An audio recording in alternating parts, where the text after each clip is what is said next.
Circulatory system works to transport oxygen and nutrients to cells in your body, while removing waste products such as carbon dioxide at the same time.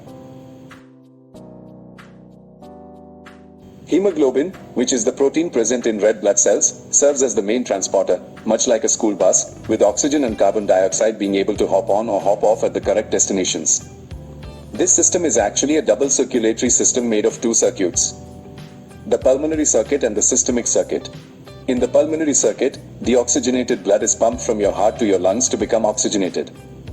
In the systemic circuit, this oxygenated blood that is returned to the heart is pumped to the rest of your body.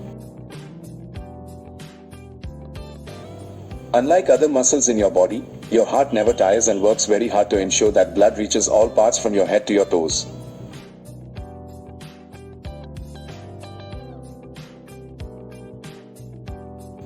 Blood is pumped away through the aorta and then through the arteries. Arteries have very thick muscular walls so to withstand the pressure of very fast flowing blood.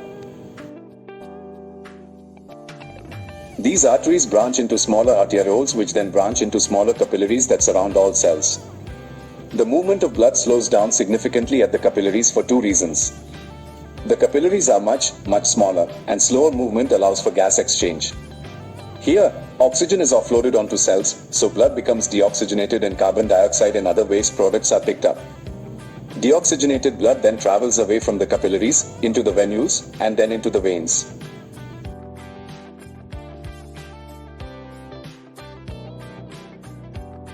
Unlike arteries, veins have much thinner walls and valves that prevent deoxygenated blood from flowing backwards.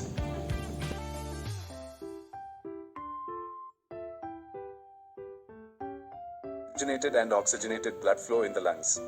Deoxygenated blood travels from the right ventricle of the heart to the lungs via the pulmonary artery. This blood is low in oxygen and high in carbon dioxide. The heart is a remarkable organ responsible for pumping blood throughout the body. It's divided into 4 chambers, 2 atria, upper chambers, and 2 ventricles, lower chambers. Here's how blood flows through the heart. 1. Deoxygenated blood enters the heart through the superior vena cava, from the upper body, and the inferior vena cava, from the lower body. 2. This blood flows into the right atrium.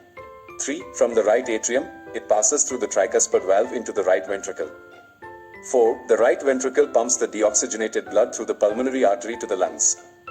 5. In the lungs, the blood picks up oxygen and releases carbon dioxide. 6. The now oxygenated blood returns to the heart through the pulmonary veins and enters the left atrium. 7. From the left atrium, it flows through the mitral valve into the left ventricle.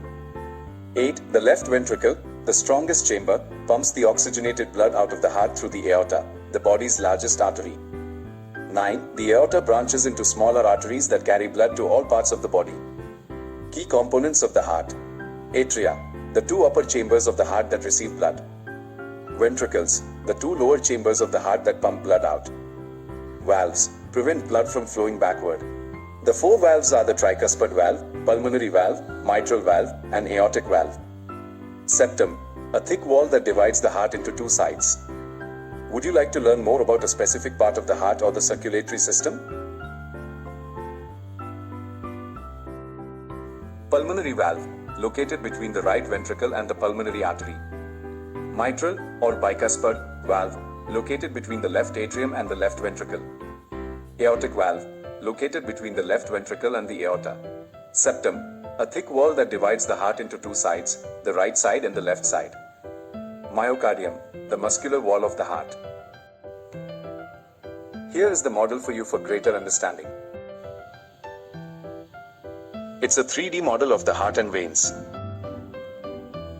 Okay students, that's all for today's lecture. Subscribe to my channel named Prahlad Chaudhary for more informative videos like this.